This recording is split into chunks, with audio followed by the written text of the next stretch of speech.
Alrighty, we're back for our audience question segment. Hopefully you can hang on with us for a few more minutes. If you're over getting some coffee or food, make your way back to your tables. We're going to try to get through as many of these questions as we possibly can. I did want to remind you again, there's a resource table on your way out if you're here live in person. If you're watching online, or even if you're here in person, the web portal does have a slew of resource tab stuff at the resource thing. So make sure you check that out and see what you can, how you can learn more deeply about the topic. So anyway, Katie, so we're back for audience questions. I know you've been waiting for this the whole night. So let me just try to get off as many as we can before we're done for the evening. So this question is from Julie. What about the adult children who claim their same-sex parents were role models for them and excellent parents, and they don't feel they missed out at all? And what about studies that show these same children fare better emotionally, academically, etc.? Good. So just like children of divorce, right, who statistically are disadvantaged in many different ways, you have children who grow up in divorced homes that are like, I was totally fine. I don't know what you're talking about. Like, everything's okay. I love my stepdad. I love my stepmom. That absolutely exists, 100%, right? So, and in no way am I saying that all of these kids are doomed. They are not. But there are increased obstacles to kids who are growing up outside of a home that includes both their mother and father. So we spend the whole first half of chapter 6 on same-sex parenting talking about those studies that supposedly show no difference between kids raised in married heterosexual homes and kids raised in same-sex headed homes. So I like to walk people through this thought experiment. I say, whenever sociologists are studying family structure, which we've been doing for like 50 years, whenever they're studying family structure and they are not studying same-sex parenting, sociologists overwhelmingly agree on 3 things. Number 1, that biology matters in the parent-child relationship, right? That biological parents advantage children in terms of investment, connection, and protectiveness. And like we saw today, non-related adults diminish child outcomes when it comes to increased rates of abuse and neglect, okay? So when you're not talking about same-sex parenting, sociologists agree that biology matters. Also, when you're not talking about same-sex parenting, sociologists agree that gender matters, right? Mothers and fathers are different. They offer distinct and complementary benefits to children. So different are the ways that men and women interact with children that many sociologists would say there's no such thing as parenting. There's only mothering and fathering, and kids need both. Men don't mother, women don't father. And third, whenever you're studying children of death, children whose parents have died, they've shown that those kids suffer, that it does impact their life. Or when you're studying children of divorce, those kids suffer. It does impact their outcomes. Or now the studies that we have of children created through third-party reproduction, those kids suffer. It impacts their outcomes, right? Or if you're studying children who were abandoned and even subsequently adopted, those kids don't fare as well as kids raised by their intact biological parents. Yep. So riddle me this. Why is it then when we suddenly study same-sex parenting, we have all of these studies that show that even though they're missing one biological parent, even though they never have the mothering or fathering that they crave and benefit from, and even if they've always lost a parent to death, divorce, abandonment, or third-party reproduction, that somehow magically these studies are showing that children fare even better. So how could that be? How could it be that those 50 years of unanimity among sociologists are wrong, but this tiny little group of same-sex parents are defying all of these other norms among sociologists? Yep. And the answer is those are bad studies. Yep. Well, I would imagine, too, there's always going to be anecdotal stories, right, that are saying, well, you're putting forth this idea, but yet I know a friend who, there's going to be some. Yeah. But what you're saying is, statistically speaking, right. you have to incorporate both anecdotal stories and statistics to find out right. what's most true. And what we've done in our book is we have found you the stories. We have a little preface in the beginning called Expensive Stories. Do you know what it costs kids to say, I was raised by 2 loving moms, but I desperately wanted a father? It often costs their most important relationships. We even have, we've got a story bank, and even the children who were children of divorce when they were 10 or 12, even as 45-year-olds, they will only give me their story under a pseudonym because they are still trying to keep both parents happy at Christmas time. Yeah. So make sure you read the book, buy the book, and also check out the website because the website has a ton of stories on it. All right. Second question is, what's your opinion and research on gay adoption or same-sex attraction adoption? Good. So We didn't get to cover adoption as much in our opening segment here, so maybe. Yeah. So the first thing that people will often say, well, do you think gay people have a right to adopt? And I'll say, absolutely not. But that's because straight people don't have a right to adopt either. Nobody has a right to a child that's not biologically their child. Children who have lost their parents have a right to be adopted. Okay? Adoption is not about adult rights, it's about child rights. And so when you are looking at the child who is the client in adoption, you need to make certain evaluations, right? And some of it will be subjective. But the calculation should include, number one, placing the child with biological relatives whenever possible, so they still have a connection to their extended family. Number two, they should be placed in the home of a man and woman whenever possible, so they can benefit from mothering and fathering. Number three, they should be placed in a married home whenever possible, so they can benefit from the stability that only marriage can bring.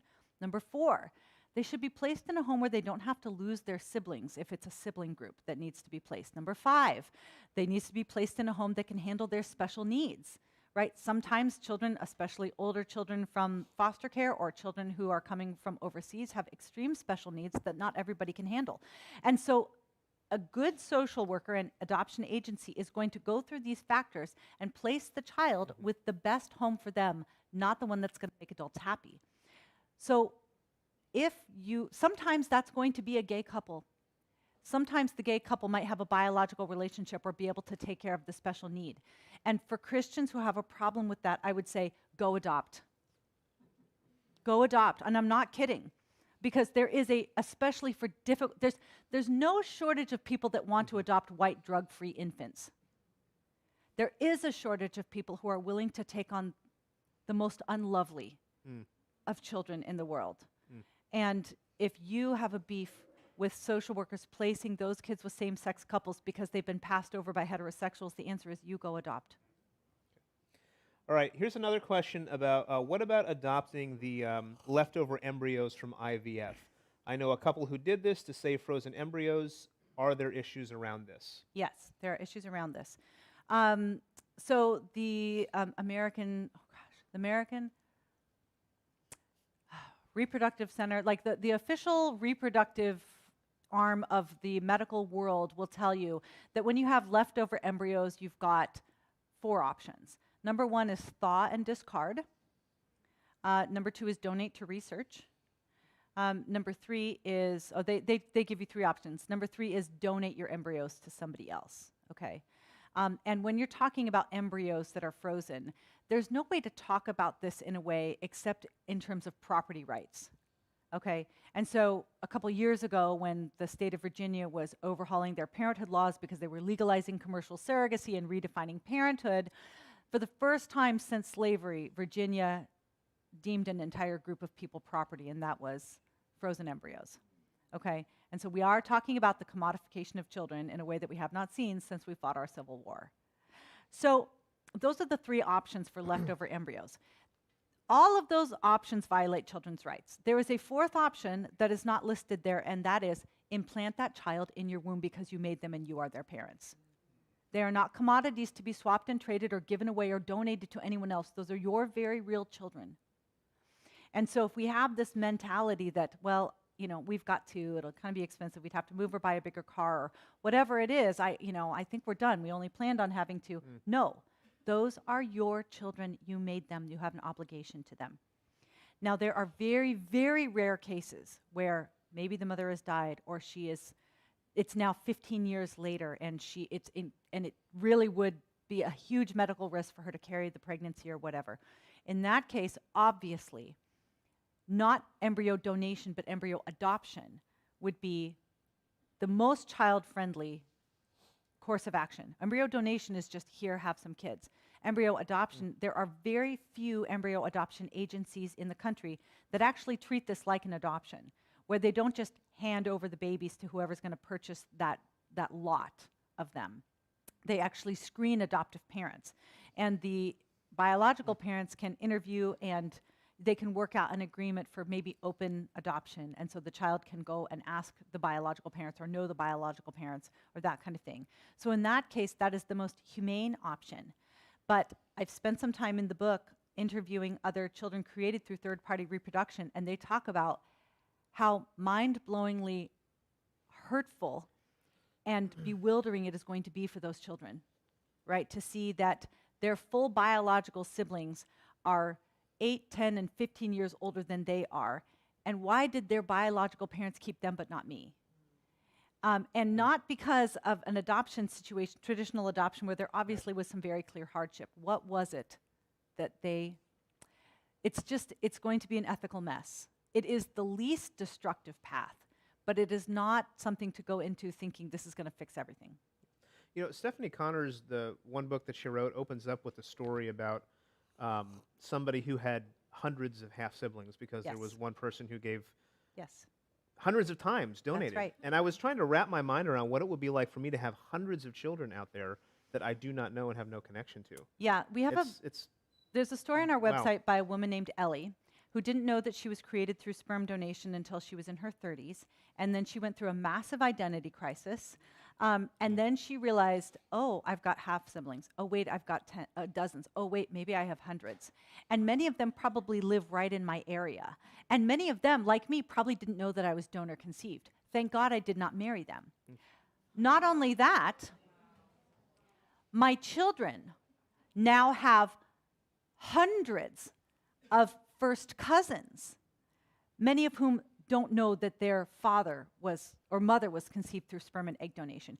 So this is a problem for generations, right? Not just for the kids who are registered on 23andMe, who every month are like, oh, there's sibling number 27, there's sibling number 28, there's sibling number 29, but also for their children and their children after that.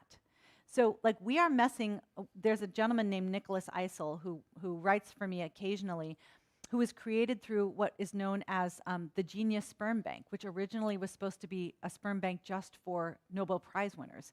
And it very quickly degenerated into something much uglier, a sort of eugenics project. But he has extreme concerns about what we are doing to the gene pool, because humanity is not built in a way for one man to father hundreds of children. But that is what the reproductive technology industry banks off of. Yeah. Let's shifting gears to divorce. This question is coming in. What does natural law mean when it comes to divorce? How do natural law and U.S. law interact? Should divorce be harder to get? Yeah, so we have to go back to, we kind of touched on that a little bit in the last session, and that is that we do need to recognize cases where divorce is appropriate and figure out some kind of scenario to reward good behavior. Right, so at-fault divorce was not perfect, right? There were some problems with it, but at least in that system that we had in the 60s up until 1969 when Ronald Reagan first legalized no-fault divorce in the state of California, and then every state followed suit, something that he would later go on to say was the biggest mistake of his career, that we have to find this system where we recognize that there are certain cases where divorce is in the best interest of the child. But even then, it is like an amputation, right? This is not this is easy and a good idea. This is, we have to amputate this to stop the spread of the gangrene kind of solution. But there are times where you need to stop the spread of the gangrene, right? So it does not overtake the whole body. So to me, I look at the at-fault divorce system, even though it was not perfect, and say that was a better system. That recognizes that child by default should be in relationship with their mom and dad every day, incentivizes the spouses to aspire to their marital vows, and then rewards the ones that try to do it. Great. So we didn't get to touch much on surrogacy. I know in your opening talk, but this question is about surrogacy, which, by the way, I did link to an article from Breakpoint about how surrogacy is like a big deal in Ukraine right now. Ukraine's getting all this other stuff, but the war is affecting that. What about if the surrogacy is the woman's sister because the woman had 5 miscarriages? Does that make it okay? Okay, good question. So what surrogacy does is it takes what should be one woman, mother, and splits them into 3 optionable and purchasable women. Okay, so the first one is the genetic mother, and that's the egg donor. The second one is the birth mother, and that's the surrogate. And the third mother is the social mother, and that's the woman that raises the child every day. So if all 3 women are not found in the same person, the child is going to experience loss. Sometimes that happens in life, and we see that sometimes in adoption. And in those situations, we say that's tragic. What surrogacy does is it monetizes and incentivizes that, and then we celebrate that loss in the name of progress. Okay? So that scenario, what you're talking about, presumably is mom and dad's egg and sperm in sister's womb that then go home to genetic mother and father. Okay? And maybe there's no money involved, so it's not a commercial transaction. Okay? So here's the problem with that. That baby knows one person, their mother. That baby, on the day that he or she is born, has no idea that they're being handed over to their genetic mother and father. For the baby, those are just 2 strangers among 7 billion, right? And so, if you are a mother, there's a very good chance that you bonded with your baby before they were born, right? That you felt very protective of that child before they were born. You, the mother, who had dozens or hundreds of other relationships, yet you felt very connected to this baby. That baby has one relationship, right? And how easy would it have been for you to hand that baby over to somebody else just because you've got a deep bond? It would have been hard.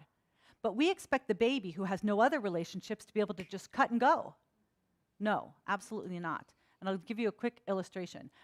When my second daughter was born, it was very fast. And she and I were both completely in shock, like dazed and confused. And she was over there in the corner, like wailing, and I was just like spinning. I mean, she was blue, like she was crying, blue in the face, because she was just like, it happened so fast. And my husband's like, what do I do? What do I do? And all the nurses like, wipe her off, right? And finally, I kind of snapped to it, and they brought her over to me, and they put her on my chest, and I sang, we had been listening to Prince of Egypt like my whole pregnancy because my oldest daughter was like watching it on repeat. And so they put her on my chest, and I said, hush now, my baby, be still, love, don't cry. And she just went totally silent. Why? Not because of my voice, but because she said, this is the only thing I know in the world. I am finally with the only thing that is familiar, my mother, right? So what surrogacy does is it says that critical bond, the only relationship the child has, should be intentionally severed because an adult really wants something. And that's an injustice. That is what adoptees call the primal wound. They wrote an entire book about it in 1992. It is considered the adoptee's Bible. And it's all about how children are harmed when they lose a relationship with their birth mother. All right, maybe more a practical question. What would you say as a parent if your lesbian friends want to have your child over to play with their daughter? Mm-hmm. Would you let your child go and play? Why or why not? So the main issue here for me is if your child is under the age of 10, my general rule is you should saturate your child in truth and beauty. Okay? This is that age where they go to Awana and they come home and they're like, I memorized 27 verses tonight, right? Because that's the age where they just sponge everything up. They don't think critically, right? They just accept what they are told generally. And so I think it's really important to saturate them in truth and beauty, okay? So that means filtering out worldviews and ideologies that are going to go up against the truth. But it also means being truthful about what's happening in the world and answering their questions simply. So my answer to that is, if it's 2 moms with a kid and they're playing together, and the moms are not evangelistic about their worldview, right? If they are not trying to pull the kid away from the truth that you are teaching them, then yeah, you play together and you seek to demonstrate to your child that you are the most loving and sacrificial in the life of that family. But if any adult, gay or straight, is trying to subvert the worldview, like literally trying to undo what you're trying to teach your child, that is where you put the filter up between the kid and the adults, right? And so what's going to happen is when your kid is 10 or 11 and they go, wait a second, Johnny has two moms and we don't agree with gay marriage. Why did you let me play with Johnny the whole time? And the answer is, honey, because we can absolutely love people without compromising on our convictions, and you've just watched me to do it for 6 years. Okay? So that's an important truth to expose your kids to. I just am very, very careful about adults who are trying to subvert my worldview through their evangelistic efforts, right, into secularism or progressivism or a sexual ideology that goes against God's truth. After they are 11 or 12, I introduce my kids to that stuff. I'm like, you're going to hear about it from me first. You're going to know more than anybody else. You're going to be an expert on these topics when you walk into a room. But under age 10, I'm more careful about the adults I expose them to. Question about fatherlessness. In the urban context where fatherless families are so prevalent, what does protecting the rights of children mean? What are we asking adults to do differently? Yeah, well, so unfortunately, what's incredible, especially among the Black community? Blacks out-married whites in 1900. Like when we did a census on marriage rates, Black women had higher marriage rates than white women did. But something happened in the 1960s in the name of helping the poor, where we started to incentivize fatherlessness. And at that time, especially, the Black community was especially vulnerable, right, in terms of what they were going through economically and in terms of family and civil rights and all of that.